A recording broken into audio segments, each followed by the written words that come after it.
What's up guys, today we'll be going over the new exotic SMG, the Barrow Dyad, and seeing if this thing is worth using or not.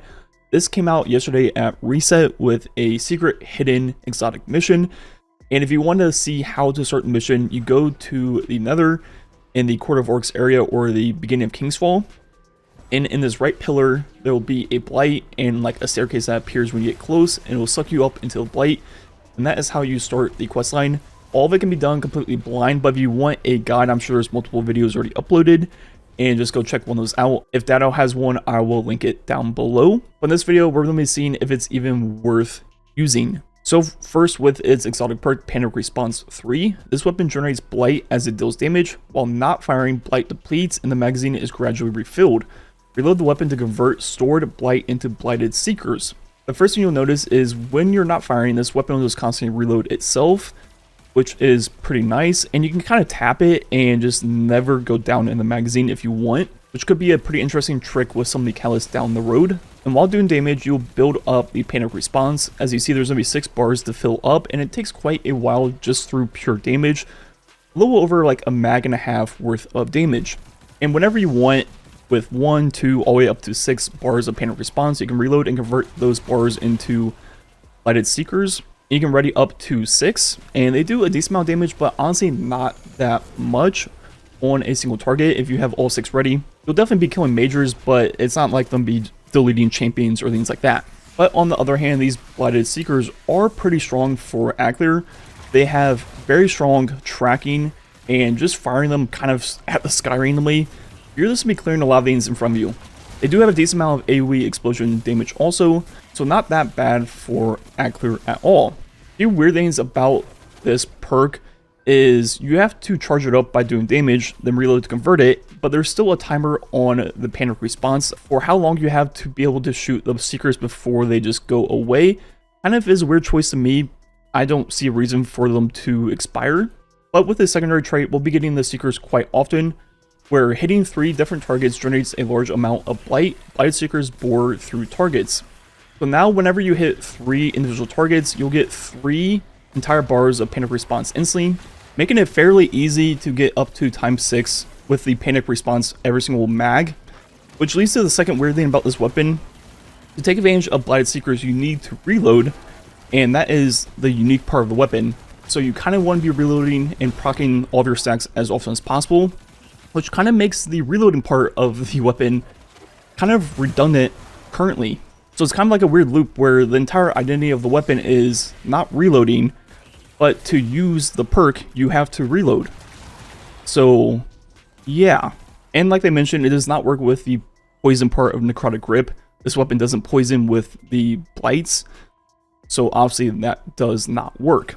So right now, this weapon kind of feels weird, where to take advantage of what makes this an exotic, the Blighted Seekers, you have to reload. So for the most part, you just kind of ignore the auto reloading part of the weapon.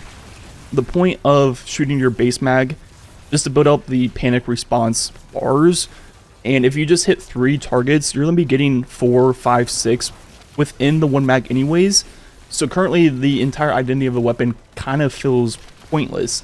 But down the road, that could definitely change once we get more unlocks for this weapon. So currently we have Taken Resolve, where hitting the 3 targets generate the large amount of Blight.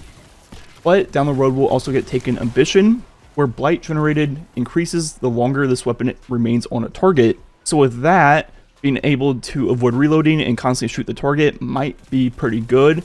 And combining that with some of the catalyst choices we'll have, the first being Target Lock, where damage increases the longer this weapon remains on a target.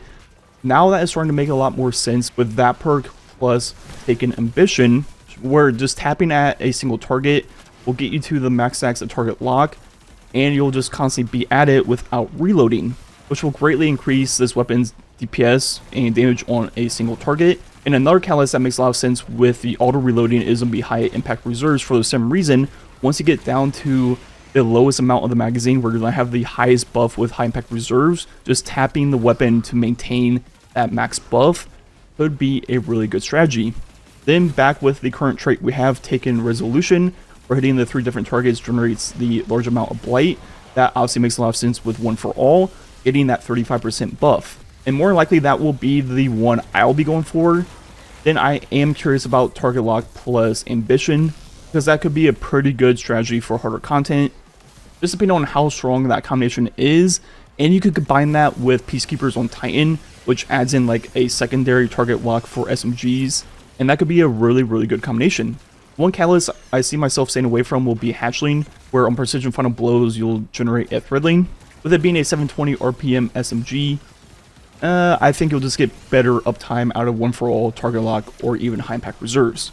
So currently, I'm not a huge fan of this weapon in its current state, but I'm not writing it off by any means. I think there's a few things currently kind of dragging it down. One, that SMGs just aren't in the best spot they've ever been.